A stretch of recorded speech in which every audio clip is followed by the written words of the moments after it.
Hari ubushakashatsi rero bugaragaza ko umubiri wacu ukora mu buryo bwiza cyane buri iyo dushonje. Abantu benshi rero buriya bazi ko gusonza ari ikibazo gikomeye cyane, ariko hari n'abantu bahangayikishwa no gusonza ugasanga ibikuba byacitse kubera ko nta kintu arashyira mu nda. Ariko reka nkubwire ko ubushakashatsi buherutse gutungurana bukagaragaza ko umubiri wacu ukora mu buryo bwiza cyane muri cya gihe tuba dushonje. Kwa kundi we uba wumva ushonje nibwo umubiri wacu burimo gukora neza cyane mu buryo budasanzwe. Nababwiye ko gusonza no kugira inzara ni ibintu bibiri bitandukanye.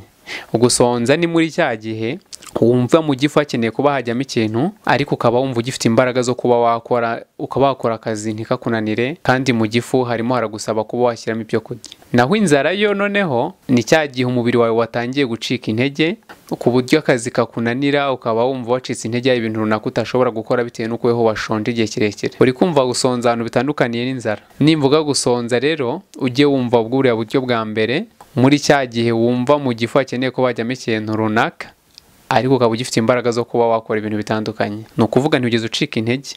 Ibyo rero nibyo byiza mu buryo bumwe cyangwa ubundi. Gusonza biriya by'akanya gatoya, cya gihe uba ugifite akabaraga, ibyo ni byiza cyane ku ruhande rumwe, kubera ko nibwo umubiri wacu ukora mu buryo bwiza kurushaho, niko ubushakashatsi buherutse kuba bwabigaragaza. Impamvu rero nta n'ikibazo biteye ni uko iyo ushonje buri ukanabyirengagiza mu gihe gitoya, wumva gusonza bishize noneho ukumva nta kintu, kandi nta kintu ugeze ufata.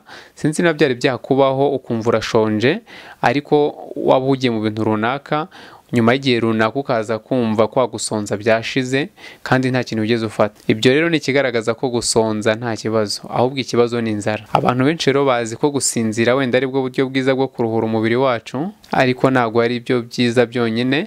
Ariko hari gusinzira, yego nibyo bishobora kuruhura umubiri, ariko hari n'ibindi bintu byinshi kandi byiza bishobora kuba byagufasha kuruhura umubiri. Niba hari ikintu gishobora gutuma umubiri wacu utaruhuka mu buryo bukwiriye, ni imikorere y'ubutaruhuka y'urwungano ngogozi. Akenshi rero buri rwungano ngogozi rumara igihe kinini ruri mu kazi kadashira, kubera yuko duhora turya igihe cyose. Akenshi rero urwungano ngogozi rumara igihe kinini ruri mu kazi kadashira kubera ko duhora turya. Urwungano ngogozi rero ni urushinzwe nyine ibijyanye n'imirire guturuka mu kanwa kugera aho imyanda isohokera. Urwo ni rwo rwungano ngogozi. Wumva ko ushonje kubera ko ibiryo bishize mu gifu, ariko burya kwa kundi uba wumva ushonje, urwungano ngogozi rwo ruba rutangiye akazi ko kuruhuka. Bibaye byiza rero cyagiye wumvisha ushonje, ushobora kwihangana amasaha 2, noneho urwungano ngogozi rukabanza rukaruhuka, noneho ukabona kuza gufata amafunguro. Kubera yuko cyagiye weho ushonje ntabwo ari inzara. Cyagiye ushonje ntabwo ari inzara, ahubwo nuko igifu kibaye empty, ibyo kurya bishize mu gifu. Bitewe rero n'uburyo wakimenyereje, gisa kigusaba kuba washyiramo ibindi. Iyo rero uhora urya rimwe na rimwe utanashonje, ni ibintu binaniza urwungano ngogozi cyane, bigatuma rukora ubutaruhuka. Niyo mpamvu rero kurira ku gihe ari byiza, kubera ko urwungano ngogozi rubona akanya ko kuba karuhuka. Iyo urwungano ngogozi rero ruhutse, umubiri wacu uhita wita ku bindi bintu bitarimo kugenda neza kuri twebwe.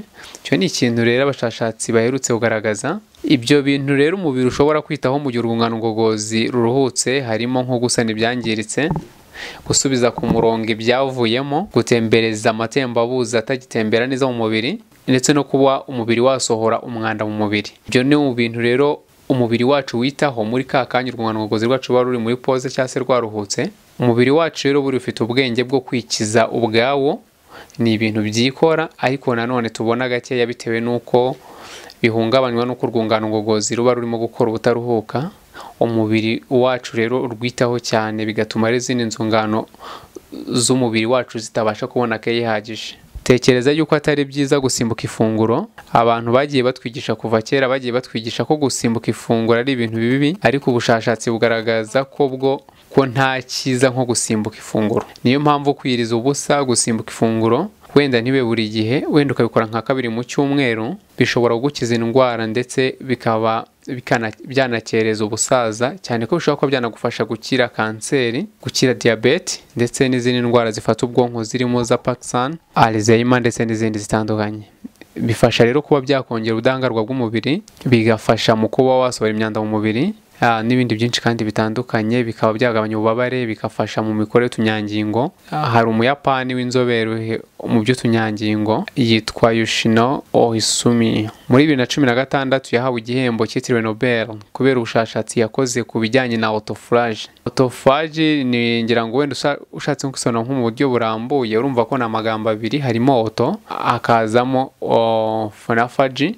Ngira ngo auto iyo uje nko mu cyongereza usanga twabyanya ni self, ubwacyo cyangwa se ubwawe cyangwa se ubwanjye, self. Hanyuma wavuga phagy cyangwa phagy, phagy byo bikavuga kurya. Urumva rero iyo uvuze autophagy bisobanura rero nko kwirya nko kwirya, uburyo umubiri ubwawe ushobora kwirya. Ni kwa kundi uturemangingo dushobora tukirukana udushaje mu mubiri cyangwa se tukirukana inyubaka mubiri zishaje, noneho umubiri ubwawo ugatangira kubisimbuza utunyangingo dushyashya. Ushaka rero wareka kubyita kwirya ukabyita kwiyuburura, ndetse kwiyuburura uvuze kwiyubura byakumvikana neza. Autophagy rero ni n'uburyo umubiri ubwawo wangiza bagiteri zishobora kuba zatera indwara mu mubiri. Ibi rero nibyo uyu muhanga w'umuyapani nababwiraga ruguru yabashe kuvumbura, bikaba biba cyane urwungano ngogozi rutarimo gukora akazi kenshi. Mu by'ukuri rero kwiyiriza bishobora gutuma ubushobozi bw'umubiri bwo kwiyuburura burushaho kuzamuka cyane. Niba ushaka kubaho rero igihe kirekire cyangwa se utataka indwara, gerageza ikiruhuko byibura urwungano ngogozi. Bibaye byiza wajya ushyiramo nk'amasaha 8 hagati y'ifunguro n'irindi, igifu kikabanza gukora akazi kacyo, kikabona n'umwanya wo kuruhuka kugira ngo bashe kuba wakunguka ibyo byiza byose twavuze ruguru. Ngira ngo wenda rero n'andi mahame ibyo byawe bikaba byiganjemo hagati ya 50 ndetse na 70% imbuto n'imboga mbisi. Ubwoko bw'ibiribwa ntabwo butinda mu gifu kubera ko hagati y'amasaha 2 n'4 ibi ngibi byamaje kugogorwa. Ikindi ushobora kwiyiriza nk'amasaha 24 nka rimwe mu cyumweru cya kabiri mu cyumweru, nabyo biri muri bimwe mu bintu byagufasha. Ibi ngibi biruhura umubiri wawe ndetse bikawusana, ukongeraho wenda no kuba wakora twitozo ngororamubiri duhoraho. Imyitozo ngororamubiri rero ntabwo bivuze kujya muri gym cyangwa se kwirukanka mu muhanda gusa. Iyo bavuze gukoresha umubiri ni ukugerageza kunyeganyeza umubiri buri munsi. Ushobora kugenda n'amaguru, ushobora gukora imirimo igusaba akagufu nk'imirimo yo mu rugo ndetse n'ibindi bitandukanye. Ikibi ni uguhora wicaye ahantu hamwe gusa. Ibi ngibi rero uramutse ubikoze nko mu gihe cy'ukwezi, wahita ubona uburyo ubuzima bwawe buhindukamo rwose. Gusa wenda nkabera byo kwiyiriza ntabwo ari byiza ku bantu bari nko ku miti runaka ibasaba kwifatana n'ibiryo. Hari abantu baba bari ku miti ugasanga imiti ifite imbaraga cyane irabasaba kuba bariye, abo ngabo ntabwo bemerewe kwiyiriza. Nta nubwo ari byiza ku barwayi ba diabete, ariko abarwayi ba diabete gusimbuka ifunguro byabafasha mu buryo bumwe cyangwa se ubundi. Si ngombwa kwiyiriza wenda igihe kirekire, ariko gusimbuka ifunguro byo biri mu bintu byabafasha, cyangwa se gushyiramo umwanya munini hagati y'ifunguro n'irindi.